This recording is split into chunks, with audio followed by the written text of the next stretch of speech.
नवे पाऊल नवा विचार। लोकार्पण न्यूज।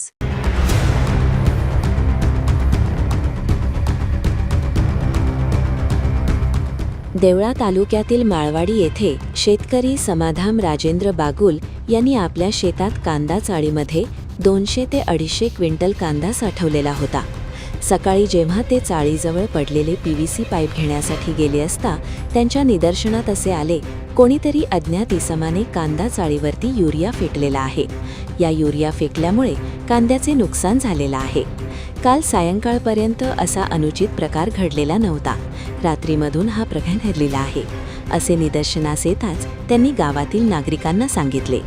नागरिकांचा लक्षात येताच त्यांनी तलाठी व कृषी अधिकारी यांच्याशी संपर्क केला असता देवळा ग्राममहसूल अधिकारी राकेश बच्छाव, अमोल येशी, कृषी सहाय्यक अधिकारी वैशाली पवार, कोतवाल दत्ता पवार हे घटनास्थळी दाखल झाले व त्यांनी कांदा चाळीचा पंचनामा केला।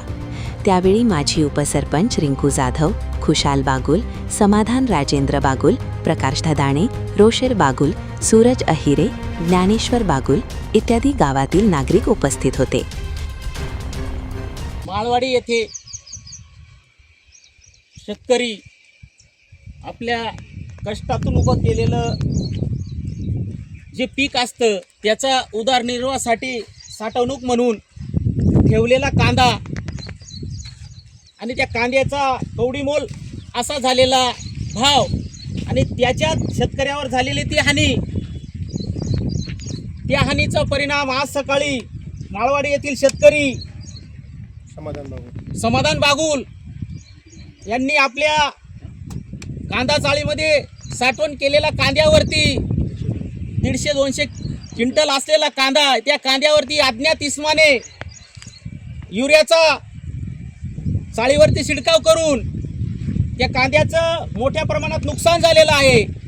तरी आपण लोकार्पण न्यूजतर्फे त्यांचं म्हणणं शासनापर्यंत पोहोचू व त्यांना योग्य तो मोबदला शासनातर्फे आपण आग्रही धरू। आपले माळवाडीचे माजी उपसरपंच रिंकू भाऊ ये थोडक्यात शेतकऱ्यांबद्दल माहिती देतील व कांद्याबद्दल काय झालेलं ते माहिती देतील। मी रिंकू पाटील, माळवाडी ग्रामस्थ उपसरपंच। आज सकाळी शेतकरी समाधान बागुल हे आपल्या शेतात रोजचा फेरफटका मारण्यासाठी आले होते। तर त्यांच्या निदर्शनास आलेला जो प्रकार हा तो पहिल्यांदा त्यांनी मला कळवला। त्याच्यानंतर जो प्रकार हा घडलेला आहे अतिशय निंदनीय आणि लज्जास्पद आहे। ज्या शेतकऱ्यावर जो आज आसमानी संकट आलेला आहे त्याच्यातून तो सावरण्याचा कुठेतरी प्रयत्न करत आहे।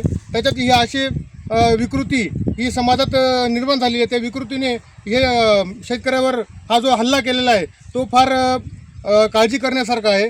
अशाच प्रकारे जर असे जर शेतकऱ्यांवर प्रकार जर घडत असतील तर त्यामधून शेतकऱ्याने जावं कुठे आणि त्याच्यातून कसा मार्ग काढावा आपल्या उदरनिर्वाहाचा हा मोठा प्रश्न निर्माण झालेला आहे। आज रोजी शेतकऱ्याने जो त्याच्या मामाच्या इथूनही पाळचून जो मामाच्या इथूनही कांदा आणलेला होता त्या कांद्याची बी साठवणी इथं केलेली होती। तो 100 किलोमीटरचा जो कांदा आहे मामाच्या इथं तर तशी जागा नव्हती, त्याच्यामुळे त्यांनी भाज्याच्या इथे कांदा टाकलेला। पण भाज्याच्या इथेही कांदा टाकलेला असताना जो असा प्रकार घडलेला आहे तर त्यांनी मामानेही कुठे जावं हाही फार विचार करण्यासारखी गोष्ट आहे।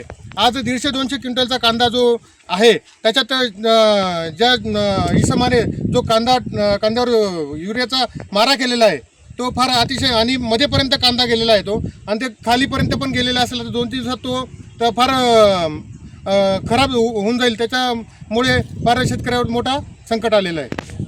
धन्यवाद रिंकू भाऊ, आपण दिलेल्या माहितीबद्दल। शेतकऱ्यावर झालेला अन्याय अशी समाजामध्ये क्रूरपणाने केलेला हा अन्याय आहे, त्याबद्दल आम्ही आपलं लोकार्पण न्यूजतर्फे म्हणणं शासनापर्यंत पोहोचू। धन्यवाद।